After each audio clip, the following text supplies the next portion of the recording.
প্রিয় দর্শক, ocean updates চ্যানেলে সকলকে স্বাগত জানাই। সামুদ্রিক যে সতর্কতা সংক্রান্ত আবহাওয়ার আপডেটে জানানো যাচ্ছে যে আজ 19শে সেপ্টেম্বর, আজ থেকে 72 থেকে 96 ঘন্টা অর্থাৎ 3 থেকে 4 দিনের মধ্যে 22 তারিখ মোটামুটি দিনের বেলাতেই যা দেখা যাচ্ছে, চীন সাগর থেকে আসা যে টাইফুন নিম্নচাপের কারণে যে মেঘমালার সঞ্চার হবে, তার কারণে ইউরোপিয়ান ওয়েদার মডেল ম্যাপ অনুযায়ী যা দেখা যাচ্ছে, মায়ানমারের সিতুয়ের আশেপাশে কিন্তু একটি নিম্নচাপ অঞ্চল তৈরি হতে যাচ্ছে আগামী 22 তারিখে, এবং এই নিম্নচাপটির কারণে প্রবল বৃষ্টি এবং ঝোড়ো হাওয়া 22-23 তারিখে বয়ে যেতে পারে চট্টগ্রাম, বরিশাল, খুলনা, রাজশাহী এবং রংপুর বিভাগের ওপর দিয়ে।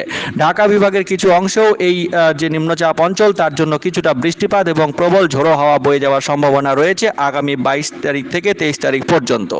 তার পরবর্তী সময়ে আরও একটি যে ওয়েদার মডেল সিস্টেম রয়েছে, গ্লোবাল ফোরকাস্ট সিস্টেম, সেই সিস্টেম অনুযায়ী যা দেখা যাচ্ছে, আগামী 25 তারিখে উত্তর মধ্য বঙ্গোপসাগরের আশেপাশে একটি শক্তিশালী ঘূর্ণাবর্ত তৈরি হতে যাচ্ছে, এবং 26 তারিখের মধ্যে এই ঘূর্ণাবর্তটি শক্তিশালী নিম্নচাপে রূপান্তরিত হয়ে ঘূর্ণাবর্তের আকারে অর্থাৎ সাইক্লোনিক স্টর্ম হিসেবে একটি ঘূর্ণিঝড়, প্রাথমিকভাবে একটি ঘূর্ণিঝড়ে রূপান্তরিত হবে। কম শক্তিশালী ঘূর্ণিঝড় রূপান্তরিত হয়ে এটি বাংলাদেশের উপকূলবর্তী এলাকার আশেপাশে কিন্তু প্রবল ঝোড়ো হাওয়া বয়ে নিয়ে আসতে পারে, এবং একই সঙ্গে প্রবল বৃষ্টিপাতও হওয়ার সম্ভাবনা রয়েছে 25, 26, 27 তারিখে।